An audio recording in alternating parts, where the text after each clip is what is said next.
السلام عليكم ورحمة الله وبركاته. مرحبا بكم عندي. اليوم جبت لكم وصفة تاع الحسل سهلة اقتصادية، مستحيل ما تنجحوش فيها، نتمنى تجربوها. ومن يوم ما تزيديش تشري الحسل، جبت لك طريقة سهلة تخدمي بها. هنا عندي كيلو سكر نديرو في الكوكوط تاعنا. هذا الحسل يطيب في الكيكوطة. عندي الليمون، وعندي هنايا كما كتشوفي هنا راه عندي قرفه عود راني قاسمتها على زوج، وهذاك اللي قسمتها على زوج زدت قسمتها على النص. ها مانيش مكتره، راني دايره النص تاع عود. وعندي هنا كاس ماء وربع فايت شويه، ربع غير بشويه.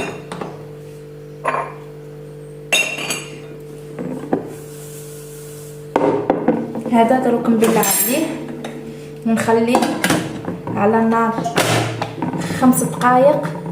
ملي تبدا الصفاره تدور 5 دقائق ونطفي عليه، وما نقلعوش الصفاره حتى تبرد كاع كيما دارت.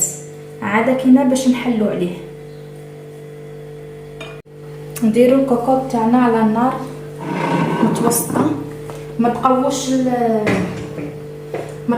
للنار باش هكا ما ينحرقلكمش ويولي لكم كراميل. هيا للنار نقرب لكم باش تكونوا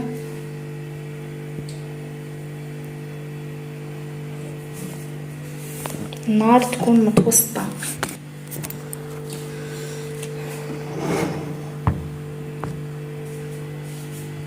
النار تكون متوسطه ان شاء الله. تكونوا شفتوها ماهيش قويه. هنايا ملي طلعت الصفاره تاعي نبدا نحسب 5 دقائق ونطفي عليه. ما نحلش عليه حتى تهود الصفاره. واللي عندها تاع الضغط هذيك العاديه حتى الصفاره تحبس كاع كيما دارت وتعرفها بلي خرجت النفس، عاده كينا باش تحل عليها. هنايا راهي قفلت عندي 5 دقائق. نطفي عليه كما قلت لكم، ما نهودش الصفاره هذه، نخليها وحدها ديغازي وحدها تخرج هذاك الهواء.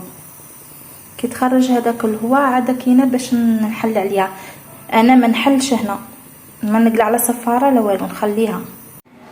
هنايا راه وجد لي الحسل تاعي كما راكم تشوفوها، وما غاديش يعاود يولي سكر.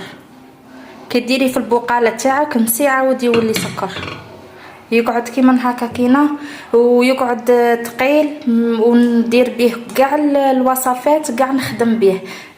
ندير به المسمن، البغرير، حتى الصامصه، ونعسل بها القريوش ونعسل به. زعما ما نخافش منه يكون فيه الماء ويطري لي الحاجه. هاي لا كيما كتشوفي. هنا من بعد ما برد الحسل تاعي